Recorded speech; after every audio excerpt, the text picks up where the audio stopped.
Chocolate biscuit cake तयार करण्यासाठी भांडा प्रीहीट करण्यासाठी ठेवलेला होता। आता घेतलेली बिस्किटे त्याचे तुकडे करून मिक्सरच्या जारमध्ये घालायचं। 4 चमचे साखर घेतलेली होती, तुम्ही साखर कमी जास्त केली तरीही चालेल।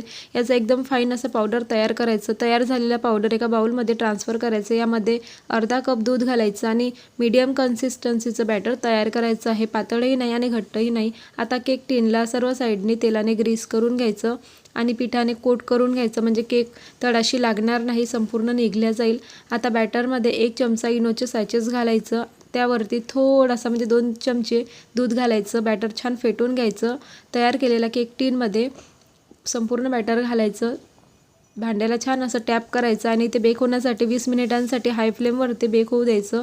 20 मिनिटांनी छान बेक झालेलं आहे। थंड झालं की यावरती चॉकलेट सिरप घालायचं, वरून गार्निशिंग करायचं आहे ड्रायफ्रूट्सनी।